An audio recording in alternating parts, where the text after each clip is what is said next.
સતગુરુ મહારાજની જય, સત્ય સનાતન ધર્મની જય। મીરા કહે એવા વરને વરીને હું શું કરું, જે આજે જીવે ને કાલે મરી જાય। વરુ તો ગિરધર ગોપાલને વરુ, તો મારો સુડલો અમર થઈ જાય। સર્વે સંતો, મહંતો, ભક્તો, જ્ઞાની હંસો અને જિજ્ઞાસુ આત્માઓને વંદન સાથે જય ગુરુ મહારાજ। આજે મીરાબાઈની એક ગૂઢ વાણીને ગુરુ કૃપાથી મતિ અનુસાર સમજવાનો પ્રયત્ન કરવો છે। અને ભજનના શબ્દો છે, જ્ઞાન કટારી મારી અમને પ્રેમ કટારી મારી।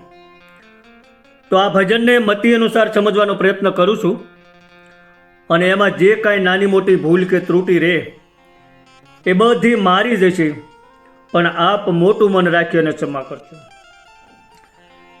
તો જોઈએ ભજનના શબ્દો।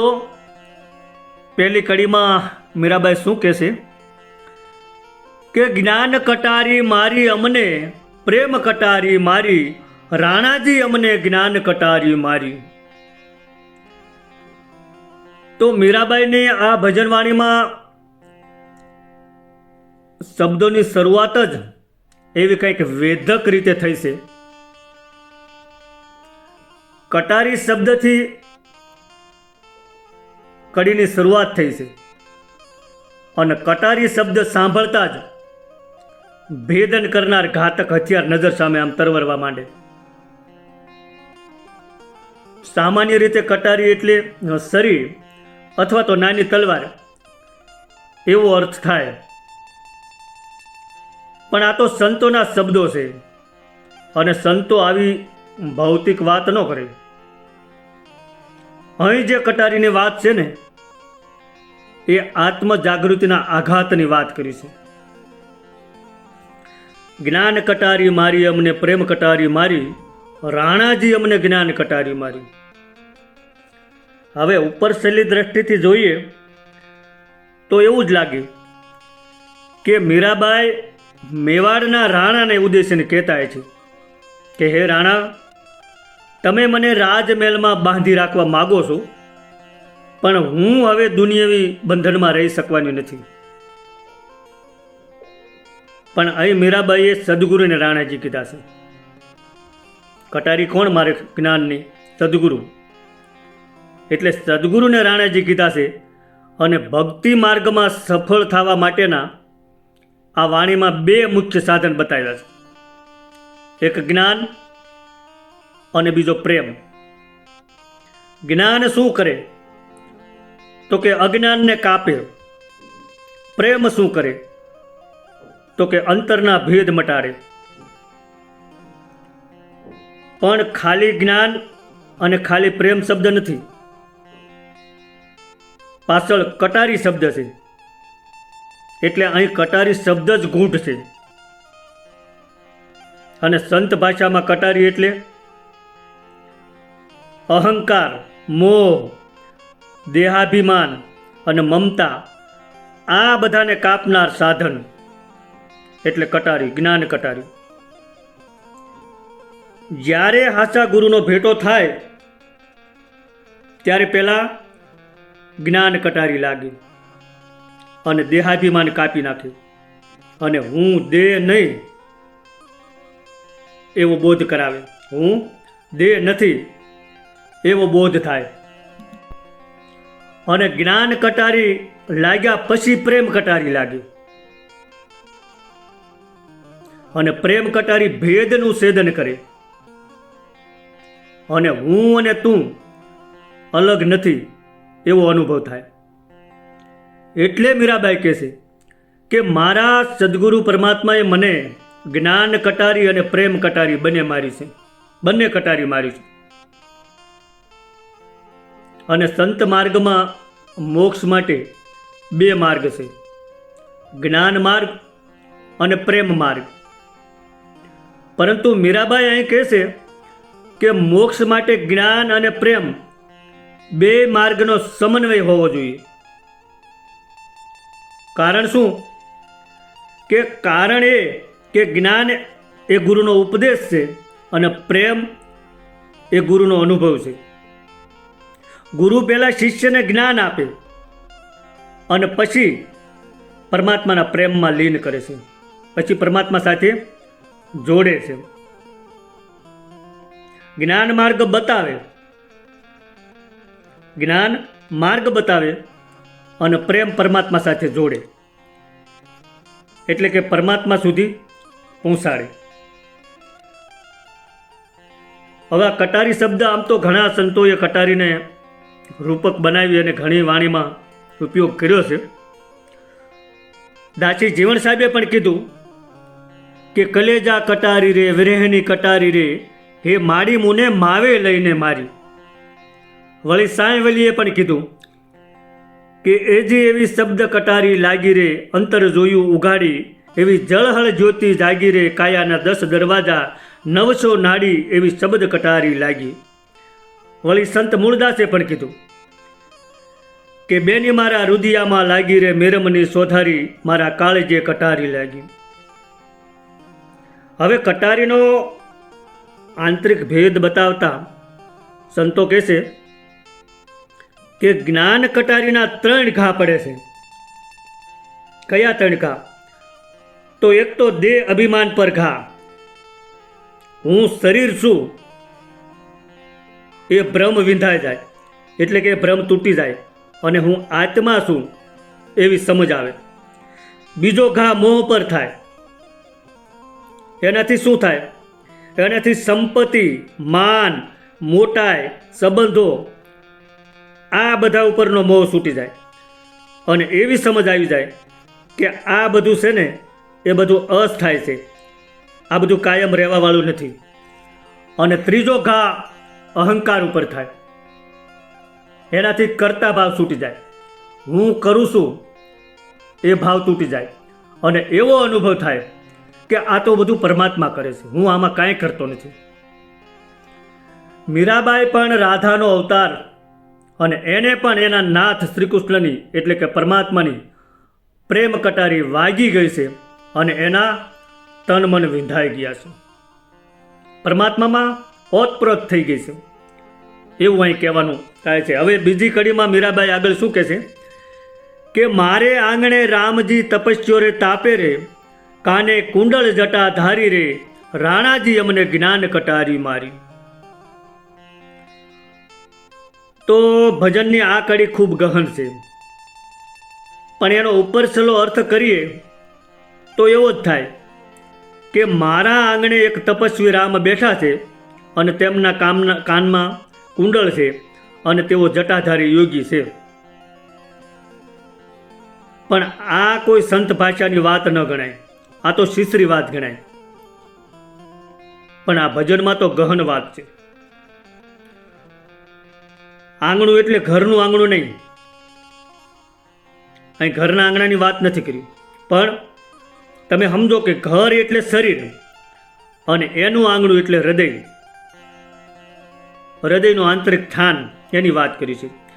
મીરાબાઈ કહે છે કે મારા હૃદય આંગણામાં તાપસ રામ તપ કરે છે, એટલે કે અંતર્ઘટમાં રામ રમી રહ્યા છે.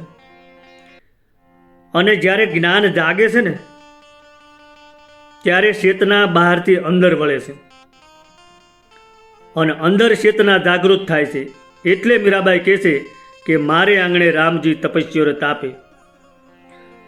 અને એની પછીની પંક્તિમાં તપસ્વીનું વર્ણન કરતા શું કહે છે કે કાને કુંડળ જટા ધારી રે. તો આના પરથી બહારથી તો ભગવાન શિવ કે કોઈ જટાધારી યોગીનું વર્ણન લાગે, પણ આ ભીતરથી આંતરિક અનુભૂતિનું પ્રતીક છે કે મારા અંતરમાં પરમાત્મા તો જાગેલો છે, પણ અંતર આત્મા જાગી ગયો છે અને તે તપસ્વી જેવી સ્થિતિ ચેતના રૂપે બેઠા છે. અહીં કહેવાનો મતલબ એવો છે કે પરમાત્મા ક્યાંય બહાર નથી, એ આપણી અંદર જ છે, ભીતર જ છે. અને જ્યારે હાચી સાધના થાય છે ત્યારે હૃદયમાં દિવ્ય ચેતનાનું પ્રાગટ્ય થાય છે. અને પછીના શબ્દો કાને કુંડળ અને જટાધારી એમ કીધું છે.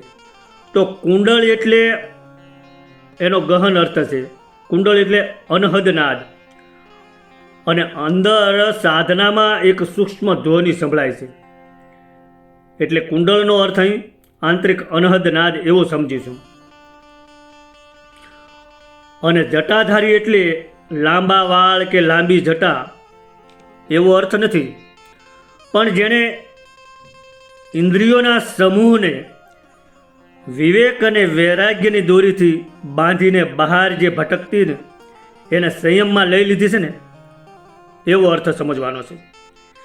મીરાબાઈનો ભાવ કાંઈક એવો છે કે હે પ્રભુ, તમે મારા હૃદયમાં આવીને બેઠા છો, હવે મારા અંતરમાં તમારું ધ્યાન જ તપ બની ગયું છે.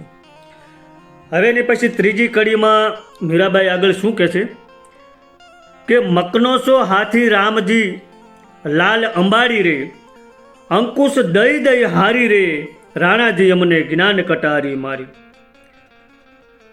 હવે આ કડીના ભૌતિક સમજમાં અર્થ કરીએ ને તો એવો થાય. મીરાબાઈ કહે છે કે હે પ્રભુ, મારું મન એક મજબૂત હાથી જેવું છે અને તેના પર લાલ અંબાડી છે, એટલે કે અહંકારનો શણગાર છે, અને મેં તેને કાબૂમાં રાખવા ખૂબ મહેનત કરી. અંકુશ મારી મારીને હું થાકી ગઈ, છતાંય મનને કાબૂમાં ન લાવી શકી. હવે આ અંકુશ શબ્દ છે ને એ આમ તો બહુ નવો નથી, જૂનો શબ્દ છે. અંકુશ એટલે હાથીને કાબૂ રાખવા માટે મહાવત લોકો હાથમાં લોખંડનું એક સાધન અણીવાળું રાખે, અને હાથીને જે દિશામાં લઈ જવાનો હોય તે દિશામાં ન હાલે. અગર તો કાબૂમાં ન રહે અને ભાગવા માંડે ત્યારે એ લોખંડના સાધનથી હાથીના માથામાં ઘા કરે છે, આ ઘા મારે છે અને હાથીને રોકે છે. આ સાધનને અંકુશ કહે છે. એટલે મીરાબાઈ અહીં એવું કહે છે કે મારું મન આવા હાથી જેવું છે, અને એને હું અંકુશ મારી મારીને થાકી ગઈ, તોય મન કાબૂમાં ન આવ્યું. વાત સાચી છે, મન બહુ શક્તિશાળી છે. સાધના કરીને એને કાબૂમાં રાખવું એ ખૂબ મુશ્કેલ છે. હવે એવો પ્રશ્ન થાય કે મનને હાથી સાથે કેમ સરખાયું? પણ શાંતિથી વિચારીએ તો હાથીની અમુક લાક્ષણિકતાઓ છે, એવી જ મનની પણ છે. તમે વિચારો કે હાથીમાં બહુ શક્તિ હોય, હાથી અહંકારનું પ્રતીક છે, અને હાથી જો એકવાર દોડવા માંડે, ભાગવા માંડે, તો પછી એને રોકવો મુશ્કેલ થઈ જાય. આ માનવ મન છે ને એ પણ એવું જ છે. એનામાં અતિશક્તિ પણ છે, અહંકાર પણ છે, અને જો બહાર ભમવા માંડે તો પછી રોકવું અઘરું પણ છે. એટલે મીરાબાઈ કહે છે કે મારું મન હાથી જેવું છે અને માથે લાલ અંબાડી છે. તો આ લાલ અંબાડી એટલે શું? શેની અંબાડી? હાથી પર લાલ અંબાડી એ રાજાશાહીનો આમ તો પ્રતીક છે, અને એનો અર્થ મોટાપણાનો અહંકાર એવો થાય છે. મનને એવું લાગે કે હું મોટો છું, હું જાણું છું, હું કરું છું, બધું મારા થકી થાય છે. આ હુંના અહંકારની અંબાડીની વાત છે. અને બીજી રીતે કહીએ તો વિષય વાસનાની અંબાડી પણ કહી શકાય. આ અહંકાર અને વિષય વાસના એ બે ઉપર કાબુ મેળવવો ને એ બહુ અઘરી વાત છે. મીરાબાઈએ અંકુશ દઈ દઈને મન રૂપી હાથીને નિયંત્રણમાં રાખવાના પ્રયત્નો કર્યો. એનો અર્થ એવો કરી શકાય સંત માર્ગમાં કે અંકુશ એટલે સાધના. મનને કાબુ લાવવા માટે જપ, તપ, યોગ, ધ્યાન આ બધું કર્યું, પણ છતાંય મન કાબૂમાં ન આવ્યું. એટલે મીરાબાઈએ કીધું કે અંકુશ દઈ દઈ હારી, એટલે હું સાધના કરીને થાકી ગઈ, પણ મન સંપૂર્ણ કાબૂમાં આવતું નથી. તો પ્રશ્ન ઊભો થાય કે પછી તો મનને કેવી રીતે જીતાય? કેમ મન શાંત થાય? તો મનને પ્રેમ અને સમર્પણથી જ જીતી શકાય. સાચી સમજણથી મનને જીતી શકાય. એકાગ્રતાની સાધનાથી જીતી શકાય છે. મનને સંકલ્પ વિકલ્પ કરતું બંધ કરી દો તો મનને જીતી શકાય. મન શાંત થાય તો જ ભક્તિ થઈ શકે. અને એટલે સંતો કહે છે કે મન કી તરંગ માર લે બસ હો ગયા ભજન, આદત બુરી સુધાર લે બસ હો ગયા ભજન. જો મનના સંકલ્પ વિકલ્પના તરંગો મટી જાય તો અડધું ભજન થઈ ગયું એમ સમજી લો. અને મનની બુરી આદત સુધરી જાય તો એ ભજન જ છે, એવું આયા સંતોનું કહેવું. હવે પછીની ચોથી કડીમાં મીરાબાઈ શું કહે છે કે ખારા સમુદ્રમાં અમૃતનું વહેણિયું રે, એ વિશે ભક્તિ અમારી રે, રાણાજી અમને જ્ઞાન કટારી મારી. મીરાબાઈએ ભજનની આ કડીમાં જીવ જગત અને ભક્તિ વચ્ચેનો રહસ્યમય સંબંધ સમજાયો છે. અહીં ખારો સમુદ્ર શું છે અને અમૃતનું વહેણિયું શું છે એ સમજવાનું છે. હવે સીધી રીતે જોઈએ તો મીરાબાઈ એવું કહે છે કે આ ખારા સમુદ્ર જેવા જગતમાં અમૃતનું નાનું ઝરણું વહે છે, એ જ મારી ભક્તિ છે, એવી મારી ભક્તિ છે. તો હવે ખારો સમુદ્ર એટલે આ સંસાર, આ જગત, આ જીવન, અને અમૃત એટલે અમૃતનું વહેણિયું એટલે પરમાત્માનો આનંદ, શાંતિ. વહેણિયુંનો અર્થ ભક્તિનો પ્રવાહ અથવા તો નિરંતર ભક્તિ એવો કરી શકાય. હવે મીરાબાઈનો ભાવ એવો છે કે હે પ્રભુ, આ સંસાર ખારો છે, પણ તમારી ભક્તિ મારા જીવનમાં અમૃત બની વહે છે. ખારો સમુદ્ર એટલે સંસાર, અને એમાં બધું જ છે. દુઃખ છે, મોહ છે, તરસ છે, બધું જ છે. પણ એ બધાની વચ્ચે જ્યારે પ્રભુ પ્રેમ આવે, પ્રભુ પ્રત્યેનો પ્રેમ જાગે, ત્યારે જીવનમાં અમૃતનો અનુભવ થાય છે. અને અમૃત એટલે આનંદ, શાંતિ, પ્રેમ. તો અહીં મીરાબાઈ સંસારનો અનુભવ કહે છે અને કહે છે કે આ જગત છે એ ખારા સમુદ્ર જેવું છે. તમે સમુદ્રનું પાણી જેટલું પીવો તેટલી તરસ વધારે લાગે. સમુદ્રના ખારા પાણીથી તૃપ્તિ ન થાય, ઉલટાની તરસ વધે છે. પણ આ સંસારમાં રહીને પણ જો તમારે અમૃત પીવું હોય તો ખારા સમુદ્રમાં પણ અમૃત વહે છે. અને એ છે પરમાત્માની ભક્તિ, નામ સ્મરણ, પ્રેમ, સમર્પણ. આવી જીવનને અમૃતમય બનાવે છે અને દુનિયાવી દુઃખની વચ્ચે રહેવા છતાંય આનંદ આપે છે. અને એટલે સંત પાલનસિંહે પણ એમની એક વાણીમાં કીધું છે કે ખારા રે સમદરિયામાં મીઠી એક વીરડી રે, મીઠી એક વીરડી રે, એવા ભવરે સાગરમાં હાસા હિરલા રે રામ, જીયો સાયર જળ ભર્યો, જીયો સાયર જળ ભર્યો. તો સંસાર રૂપી સાગર ગમે તેટલા દુઃખ હોય પણ એમાં શાંતિ મેળવવી હોય ને તો ભક્તિ રૂપી વીરડી છે, એવું કહે છે. અને હવે છેલ્લી કડીમાં મીરાબાઈ આગળ શું કહે છે કે બાય મીરા કહે પ્રભુ ગિરિધર નાગર, શરણ કમળ બલિહારી રે, રાણાજી અમને જ્ઞાન કટારી મારી. તો મીરાબાઈએ આ છેલ્લી કડીમાં સમર્પણ ભાવ વ્યક્ત કર્યો છે. મીરાબાઈ કહે છે કે મારા પ્રભુ ગિરધર નાગર છે અને હું તેમના ચરણ કમળ પર બલિહારી જાઉં છું, વારી જાઉં છું.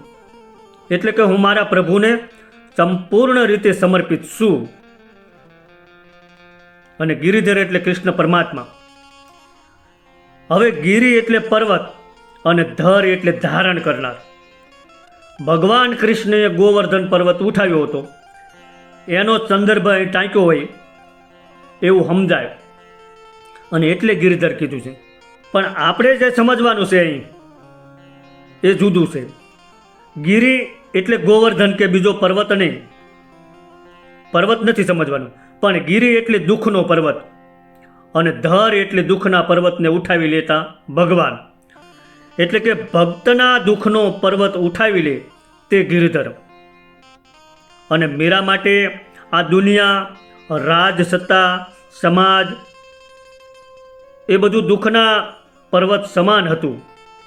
એ બધું પરમાત્માએ ઉઠાવી લીધું. એટલે મીરા કહે છે કે ગિરિધર નાગર.